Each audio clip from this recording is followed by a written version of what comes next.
Hey there, welcome to episode 91 of the Social Business Engine podcast. This is the podcast where I invite thought leaders from all industries who are excited to share with you, the modern business executive, how to harness social media technology in your business strategy. I'm Bernie Borges, CEO of Find and Convert, and your host of the Social Business Engine podcast. On today's episode, you're going to meet Melanie Deziel, Director of Creative Strategy at Time Inc. Melanie is an award-winning journalist with a career that spans roles at Huffington Post and the New York Times prior to joining Time Inc. Melanie is also the founder of the native advertising newsletter, The Overlap League. Now, on this episode, Melanie and I discuss the evolution of native advertising and in particular the importance of context in branded journalism, as well as how native advertising is produced, promoted, and distributed. You're going to gain insight into the role of native advertising in the modern content strategy.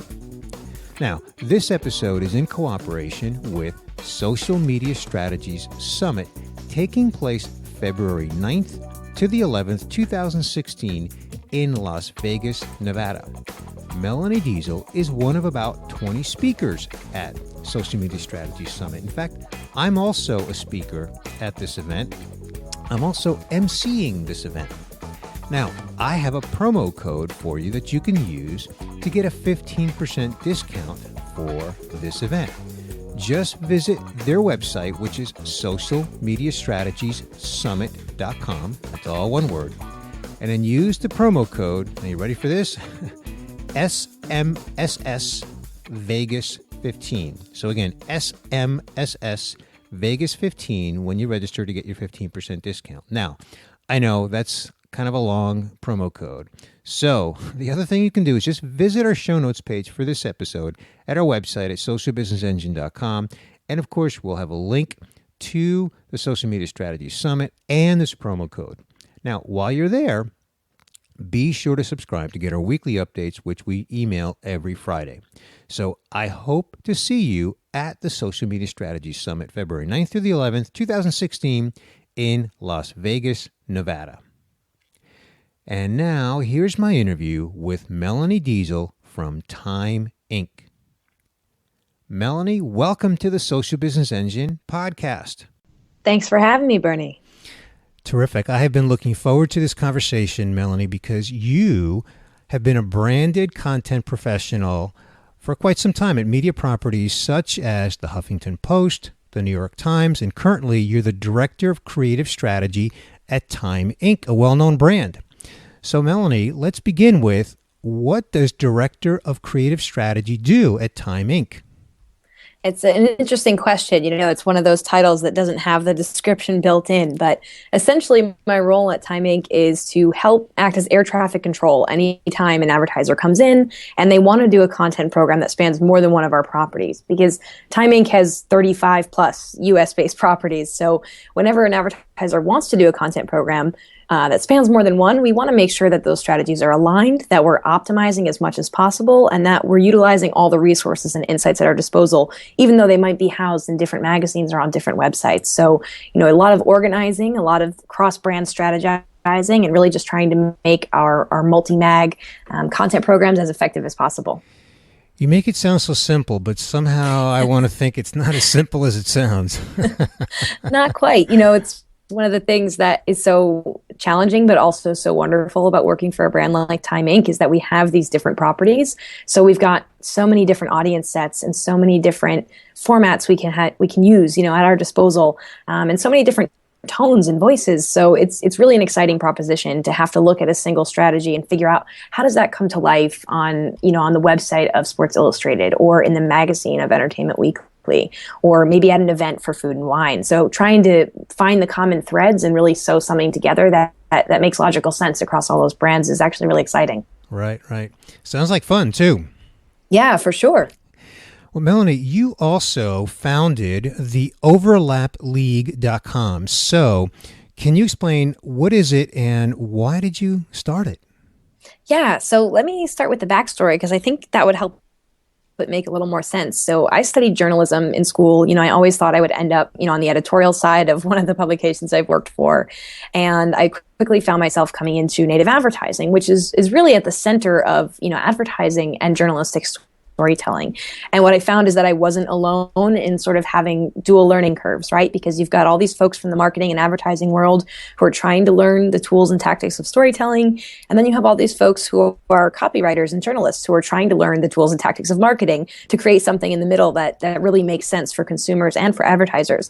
And so I found that, when we would find each other, these, sort of immigrants from each side of those two worlds toward the center of native advertising, we were always latching onto each other and sharing insights and sharing books that we were reading and, open jobs that we had heard from within our network. And so I finally realized that it really made sense to me to create a newsletter that kind of brought all those insights together to help us connect to one another, to help us share insights and recommendations, from both sides of both of those spheres, with folks who are working at the center. And so I started Overlap League as a biweekly newsletter, and a lot of the content that's in the newsletter actually comes from within the community, from the subscribers. So I have folks who will reach out to me and say, hey, I'm speaking at this event and I think other native ad workers would love to come and join, and here's a discount code, or here's some news that is going to be impacting my business. I'm sure it'll be impacting other folks who are working in this industry as well. And definitely the jobs, a lot of the jobs, we send out every other week probably 10 to 15 or more jobs, and most of them are coming from folks inside the community who are saying, hey, I'm hiring for an editor of branded content or a native advertising producer or something similar, and I'd love to have it go out in the newsletter and get someone from within the community. So it's only been around for a few months. We started it in August, and it's been growing pretty quickly and really great feedback. So it's exciting for me to be able to bring some of those insights and help unite the community, because it's a tough industry to work in, but it's a lot less difficult when you're not alone. Yeah, and I find it interesting, Melanie, how you are kind of bridging these two worlds of native advertising and storytelling, or journalism, traditional journalism. So there's probably some really interesting conversation that's taking place inside that community. Definitely, yeah. And a lot of folks have asked if it'll be more than a newsletter, if it is something. And I've had folks in the community ask that, maybe it would turn in someday to an in real life meetup or a Twitter chat or, an exclusive online community where we can ask questions of a forum. I mean, who knows? I think the primary goal for me was just to make sure that other folks who are in this tiny little corner of the industry might not feel like there's some place out there for them to meet other folks in the same boat. And so I wanted to sort of provide that link to help bring those people together and give them a way to connect with one another. Yep. Okay. So you produced a multimedia piece that has received wide acclaim from many, many people in the journalism industry. This piece is titled Women Inmates: Why the Male Model Doesn't Work.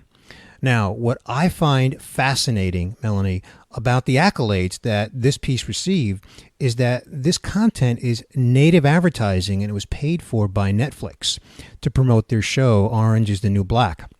So I'd like to have some conversation around that, because it really is a fantastic piece, again, award-winning.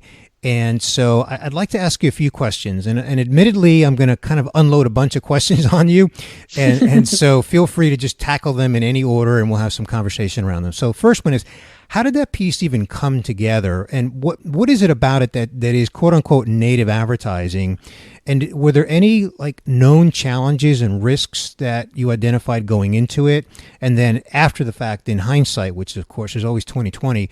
What did you learn as a journalist, and really, what did the industry learn? I know that's a lot of questions, so just tackle them in any order that you'd like. Yeah. So let me start at the beginning. So most projects, this one included, in a native advertising context, come from a request for proposal. So an advertiser, in this case Netflix, reaches out to a number of publishers and potential partners and says, "Hey, here's my budget, here's my goal, and how can you help me achieve that goal with this budget?" So in this case, they said they knew they wanted content, and they wanted something that was going to help achieve two things. And where were you at the time? I was at the New York Times. Yep. So this was through T-Brand Studio. It's the in-house team at the New York Times that creates all the native advertising.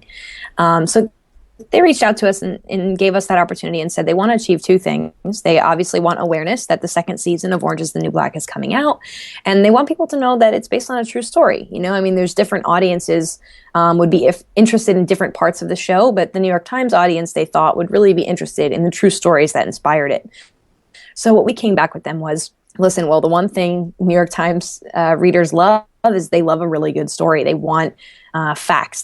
They want reporting. They want something new and novel. So what we proposed to them was, at the time, something a little controversial or sort of unprecedented, which was, we're not going to tell you what the story is. We're actually going to go out and report, and then we'll come back to you with what the story is. That's what would happen in a newsroom. You don't set out to say, I'm going to go find a story about embezzlement. You're digging into weekly reports and you discover it. So we tried to replicate that. Since most of us on that team had come from journalism, it was natural for us. And luckily, the Netflix team really trusted us and said, all right, let's play this by ear. We'll check in every couple days and see what you're discovering. And what this was before you won the business, or this is how you This is how we won the business. Okay. Yeah, this is how we responded. We said we'd like to really dig into this and do something truthful. And luckily they took a gamble on us, and they said they were willing to do that. And so once the deal had closed and they said they wanted to partner with us in the storytelling, that team at T Brand Studio, most of us are former journalists. And so we really just set out doing what we had always done. I started looking into government data.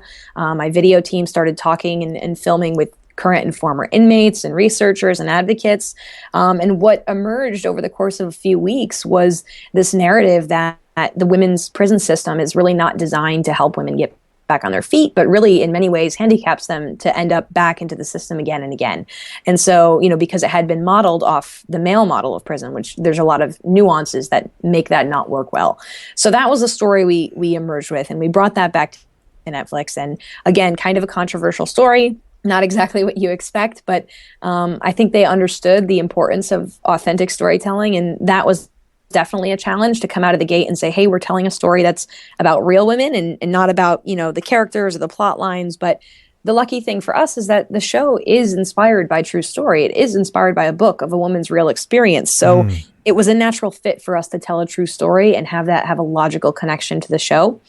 So what we ended up with, and you alluded to this before when you saw it, it's a 1,500-word investigative piece that I wrote, drawing on my education and experience in journalism, talking all about these things, speaking to many sources, people who work in the prison system and people who have been processed through it. We also had a 3-part mini documentary where, like I said, we talked to current and former inmates and advocates. We had infographics, we had audio clips so you could hear these women we interviewed, speaking in their own voices. We had beautiful animation. So it was really, a completely immersive multimedia experience. And the only real integration is there were 2 things. At the very end of the page, we had a note, almost like a standard banner ad that said, season 2 is now streaming on Netflix, so check that out. And then we also had Piper Kerman, who wrote the book that the series is based on. Once she found out about the project, had asked us if she could be a part of it and give some quotes about her experience in prison. So when we identified her, we truthfully said she was the author of the book, Orange is the New Black, on which the series is based. But other than that, we weren't integrating plot lines. We weren't using photos of characters alongside photos of real women. We really tried to tell the most authentic story possible. And I think that's part of why it resonated with people the way that it did. So what do you think the industry learned? Because, I'm going to give you a little hint. In preparation for this conversation, Melanie, I saw a tweet. I don't remember who it was, but it was somebody who was a journalist who said, I can't believe I'm giving accolades to a native advertising piece. And it was a guy, and I remember him saying, this is good quality stuff. So what did the industry learn?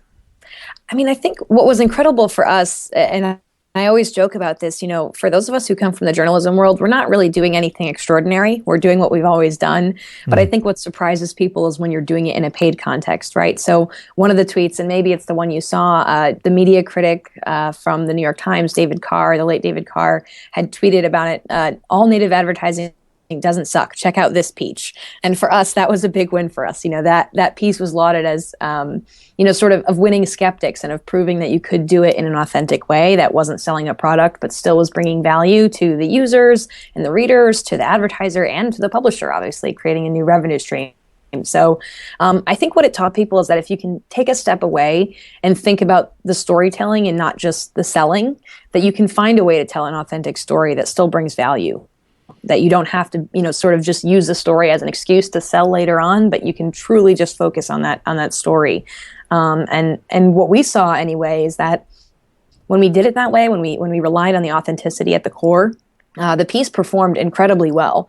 I mean, on social networks, on the site itself, it organically appeared in the most emailed module on the homepage of the New York Times. There's a module there that shows you which stories are being emailed most, and it hit number 7 on that list. And that's not something that's influenced. You can't buy that spot. That's purely based on traffic.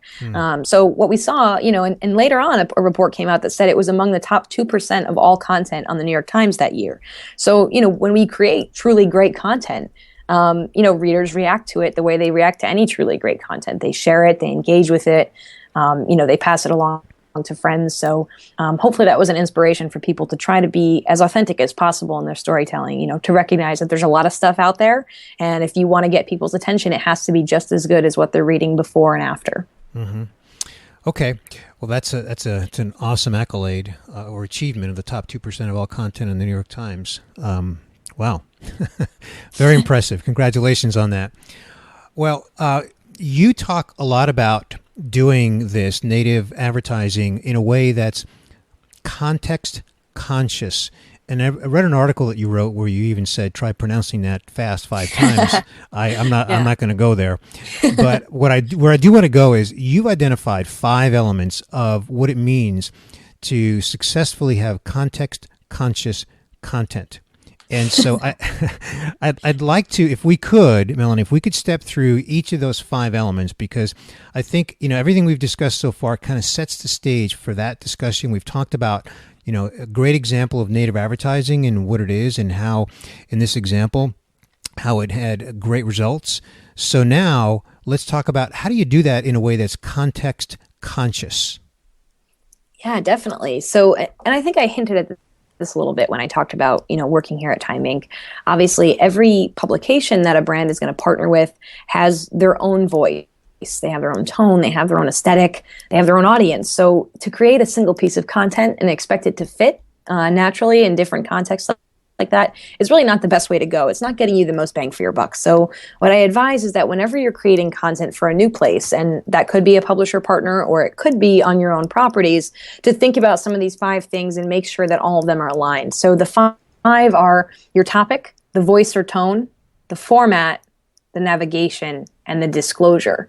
So all of those 5 things vary from publication to publication, and you want to alter your content to fit all of those things. So your topic, obviously, depending on where you're going to be with your content, you want to make sure that it's the right kind of topic. So, for example, Netflix did that piece with Us where they really focus on the true story, but they also did a piece with BuzzFeed that was more humorous and really was about why prison might not be so bad. So, an investigative piece, something about the investigative piece might not have worked on the BuzzFeed context because that's not the kind of topic they would normally cover. So, just being conscious of what can you say on this topic? How can you add some new perspective, perhaps, if people are already talking about it, and making sure that you have the right topic for the area where you're placing your content. Okay, makes sense. Yep. So voice and tone, and I hinted at this a little bit already too. Voice and tone really has to do with the way the content comes across. Different environments have different types of content, whether that's educational or technical. Maybe it's conversational and humorous.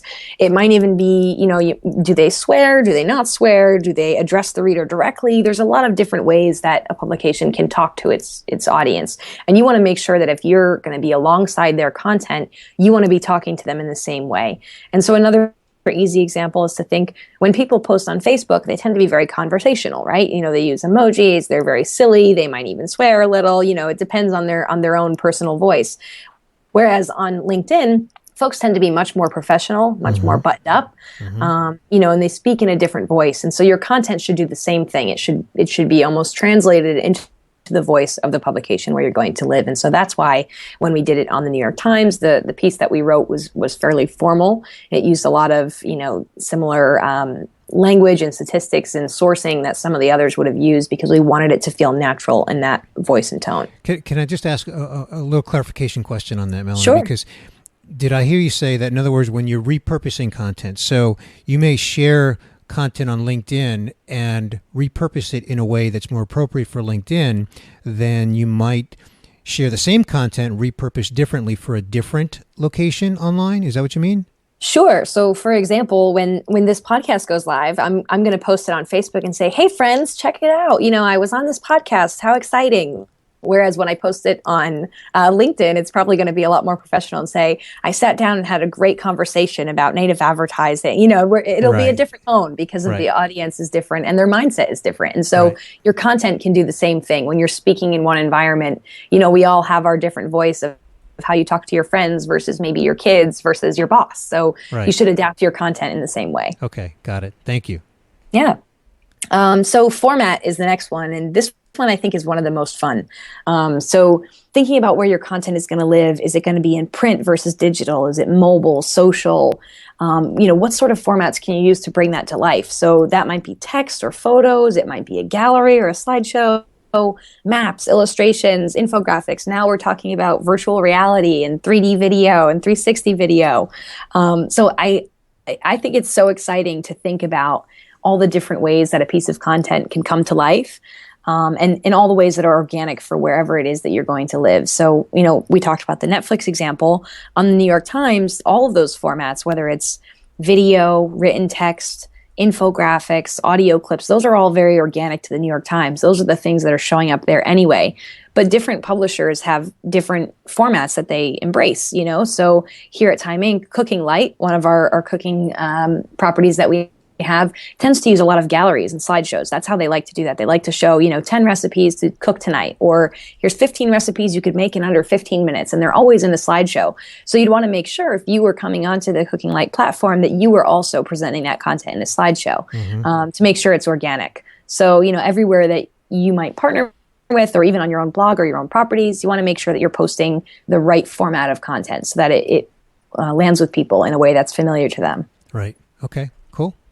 Yeah, navigation is the next one. This one's a little more technical, and this is the kind of conversation you might be having with your web development team or your ad product team, or maybe something else, some other team internally.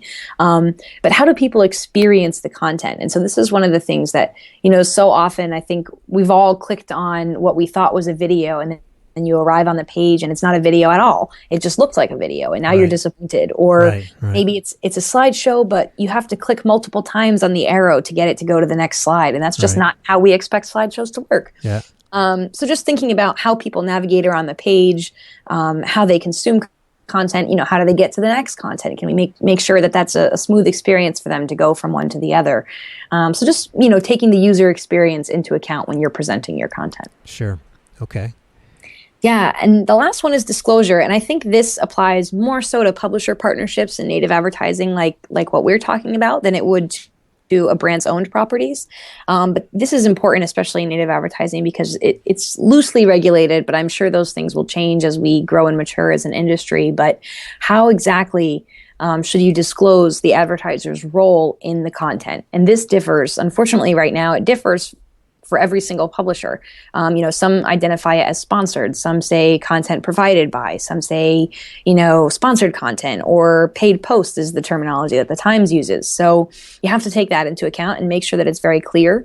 Another thing is maybe part of disclosure is your sourcing. So if you're writing a piece, say we were, partnering on that piece with Netflix, do we have to disclose, for example, that, someone is associated with the station, or with the advertiser in a certain way, that they've ever worked for them, or, that they're not associated with it. Maybe it's the opposite. And when it comes to the byline of the piece, do you say who wrote it? Should you say that the advertiser wrote it, or the freelancer that you hired wrote it, or someone in-house at the New York Times or at Time Inc. or at HuffPost wrote it? So those are all things that just have to be taken into account to make sure that they're most organic to the way that brand is doing it already. But what you're saying, Melanie, because it's one of the 5 elements, you're saying that there should always be some disclosure of the sponsor. Yeah, of course. And I think, most of the studies show that, and the Netflix example we talked about shows too, that when content is good quality, folks don't necessarily have an adverse reaction to the fact that it's sponsored. When they feel like something's gone wrong is when they feel tricked. When you scroll all the way down to the bottom and all of a sudden you see tiny print and you're like, wait a minute, I didn't sign up for that. So I think it's really important to be clear with your audience, and just the way that you're clear might depend, so someone like BuzzFeed, they tend to let the advertiser have the byline. So when you're reading a piece, it says by IBM or by Netflix. And that's how the disclosure is done there, that the byline of the person who wrote it is the advertiser. That's their way of disclosing it. Whereas somewhere else, like here, we'll say sponsored content or content provided by. So, it depends. Every publisher has a different way of doing that. Right. Okay, cool. All right, so those are the 5 elements of context-conscious content, which I pronounce very carefully. Okay, so this is a great segue where I now attempt to summarize what we discussed, and then I ask you for one thing takeaway. But first, Melanie, here's what I've got as my takeaway notes for the listener who's been maybe a little distracted along the way because they're jogging or whatever. So we're going to summarize here in about a minute or two. Your role as Creative Strategy Director at Time Inc. is to be the air traffic control person over all content programs. And it sounds like a really fun job. You're managing content projects across different magazines, different brand properties like Sports Illustrated, People Magazine, Cooking Light, and many, many others. You've got a journalism background, and you talked about how you came into it thinking you're going to do a lot of storytelling as a journalist, but then you got into native advertising. And that inspired you to start a newsletter called overlapleague.com to kind of bridge these two together and allow people to have conversation around it and better understand, the evolution of it. And it's still new. You mentioned it launched summer of 2015, but it's even including job postings, which I think is very cool that you're doing that as a service as well as just building a great community. And then, Melanie, we talked about this award-winning piece that you created, this native advertising piece, Women Inmates, Why the Male Model Doesn't Work. It was sponsored by Netflix, and how you were at New York Times at the time with T-Brand Studios, and you got an RFP. You took a little gamble, you and your team, and you pitched it as, we want to do this as a true journalism story. And you got the business, and that's exactly what you did. You conducted a bunch of research, government data, conducted interviews, and then in the end created a multimedia piece that included a narrative that really uncovers the shortcomings of women in prison, 1,500-word narrative, video, infographics, again, multimedia. And the only mention of the Netflix brand was, if I got this correct, was that the season 2 of their program, Orange is the New Black, is now available. And that was the only mention of the brand, of the sponsored brand. You got some really wonderful accolades in the industry, including All Native Advertising Doesn't Suck. Check this out by the late David Carr, which was really, really a powerful statement. And then you got the top 2% performance of all content on the New York Times from this piece that year. That's really, really impressive, Melanie. And then we wrapped up our conversation by discussing the 5 elements of context-conscious content. And they are: start with the topic and make sure that the topic is the right topic for the different channels where you want to be. Understand what the voice and tone is and how the way the content comes across, whether it's educational or humorous, and translate the voice and tone to where the content's going to show up. And then think about the different formats. The third element is format. Is it print, digital, mobile, social? Are you using text, illustrations, video? And bring that content to life in these different formats. Understand how it's going to be, how the user navigates the content. And that's a conversation with your tech team. Make sure that people are having a good experience and really focus on the user experience. And then the fifth and final element is disclosure. Make sure that it's disclosed properly, and that can vary from one advertiser to the next. But those are the 5 elements of context-conscious content. So, Melanie, 2 questions. One is, did I leave anything out? And if you want to segue into my final question, which is what I call my one thing question. So you feel free to weave your response into both of these. And my one thing final question is, what is the one thing that you'd like to leave my listeners with on this topic of context-conscious content in native advertising? I think you managed to capture all of that very well and to say context conscious content several times. So I'm very impressed. I think my one thing is I often hear advertisers ask, well, what's the value of content that's not, directly selling my product? And is there value in doing that? Shouldn't I just say the 5 reasons to buy my product? And I love to encourage people to sort of expand their area of authority. You shouldn't just talk about your products and your services, but talk about the broader context in which they're used and the way that they make people feel. And I think, having a good mix of content that talks about your services, but also about those 2 other things, how people use them and how it makes them feel, allows you to have a much deeper relationship with your audience. So whatever channels you use and whatever stories you decide to tell, just don't be that guy at the bar who only talks about himself. Nobody likes that guy. Talk about the things that are important to you, the things you believe in, the things that you're passionate about, and really have a conversation with your audience, and you'll have a much better relationship. Yep. I totally agree with you on both points, by the way. Nobody likes that guy.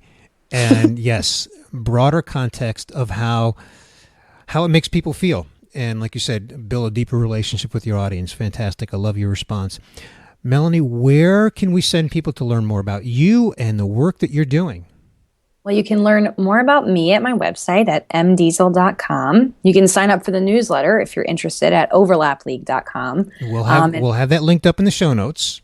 Sounds great. And anything else, find me on Twitter at mdeziel, and I'm happy to answer any other questions. Terrific. Melanie, thank you so much for joining me here today on the Social Business Engine podcast. It's really been an intriguing conversation about context-conscious content in native advertising. Boy, I think I've been challenged for the day on that one.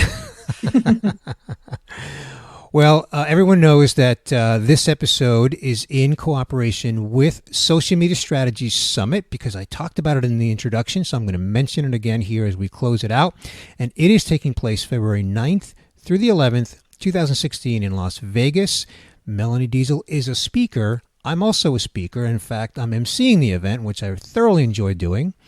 And I've got a promo code that anybody can use, anybody listening to this podcast, that is, for a 15% discount. Just visit socialmediastrategiessummit.com and use the promo code SMSVegas15 and you'll get your 15% discount. Or you can take the easy way and just visit our show notes page at socialbusinessengine.com and we'll have all of that linked up, including the promo code.